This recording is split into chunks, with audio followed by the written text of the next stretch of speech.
आपल्या सर्वांचं आपल्या कट्टा इंजिनियर्स या युट्यूब चॅनलवरती सहर्ष स्वागत. शिकताय ना, शिकायलाच पाहिजे.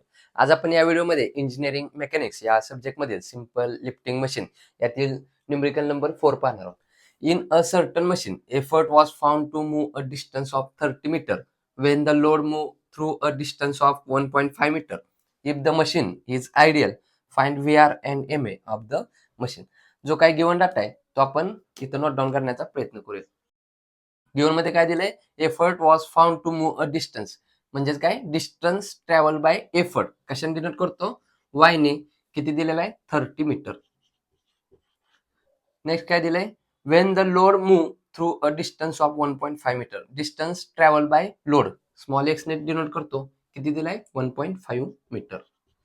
दोन्ही सुद्धा मीटर मध्ये व्हॅल्यू आहेत, युनिट कन्व्हर्जन करण्याची गरज नाही. Next, if the machine is ideal. जर आपल्याला तर मशीनची कंडिशन दिली आहे, कोणती दिली आहे, आयडियल मशीन. आयडियल मशीन म्हणजे काय असतं, ज्याची इफिशियन्सी 100% असते त्याला आपण काय म्हणतो, आयडियल मशीन. मग इफिशियन्सी 100% कधी येणार, तर MA is equals to VR म्हणजेच mechanical advantage is equals to velocity ratio. हे दोघे ज्यावेळी सेम व्हॅल्यू असतील त्यावेळी आपली काय होणार आहे, मशीन ही आयडियल असणार आहे. अशी कंडिशन दिली आहे. Find velocity ratio and MA of the machine. म्हणजे आपण जो काही व्हेलॉसिटी रेशो फाइंड आउट करणार आहे तेवढीच व्हॅल्यू कशाची असणार आहे, मेकॅनिकल ऍडव्हान्टेजची व्हॅल्यू येणार.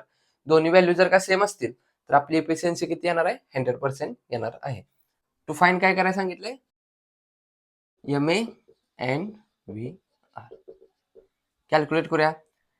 डिस्टन्स ट्रॅव्हल बाय एफर्ट आणि डिस्टन्स ट्रॅव्हल बाय लोड दोन्ही सुद्धा व्हॅल्यू माहित आहेत. व्हॅल्यू ह्या दोन व्हॅल्यूच्या आधारे काय करूया, व्हेलॉसिटी रेशो VR काय करूया, फाइंड आउट करूया. Velocity ratio VR is equal to काय असतं, distance travel by effort divided by distance travel by load.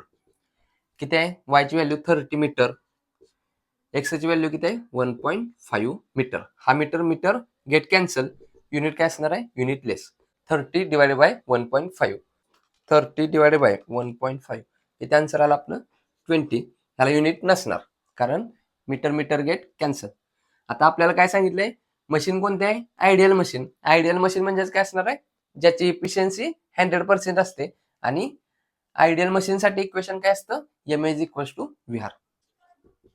Given machine is ideal machine, therefore MA is equals to VR.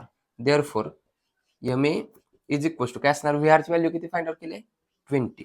ही झालं MA आणि ही काय झाली, VR. दोन्ही value कशा असणार आहेत, सेम असणार आहे.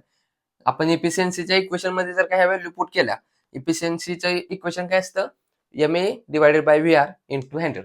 MA 20, VR 20, 20 20 get cancel into 100 म्हणजे डायरेक्ट 100 येणार. म्हणजे इफिशियन्सी आपली किती येणार, 100%. आयडियल मशीन कधी असते, ज्या मशीनची इफिशियन्सी 100% असते त्याला आपण काय म्हणत असतो, आयडियल मशीन. आणि इफिशियन्सी 100% कधी येणार, जेव्हा MA is equal to VR असणार आहे तेव्हा. म्हणजे आपण इथं VR ची व्हॅल्यू फाइंड आउट केलेली आहे, तेवढीच व्हॅल्यू कशाची असणार आहे, MA ची सुद्धा येणार आहे. इथं 20 आहे त्यामुळे इथं सुद्धा किती येणार, आपली 20 व्हॅल्यू येणार. तर न्यूमेरिकल मध्ये विचारल्याप्रमाणे VR आणि MA काय केलंय आपण इथं फाइंड आउट केलेले आहे. हा व्हिडिओ आवडला असेल तर नक्की या व्हिडिओला लाईक करा. या व्हिडिओच्या रिलेटेड जर काही डाऊट्स असतील तर कमेंटद्वारे कळवा. अजून आपल्या कट्टा इंजिनियर्स या युट्यूब चॅनल जर सबस्क्राईब केले नसेल तर सबस्क्राईब करून समोरील बेल आयकॉन दाबा, जेणेकरून असेच नवनवीन व्हिडिओ तुम्हाला सर्वात अगोदर पाहते. तर पुन्हा भेटू यातीलच नवीन टाईप घेऊन. तोपर्यंत आपल्यासोबत आपल्यांची काळजी घ्या. धन्यवाद.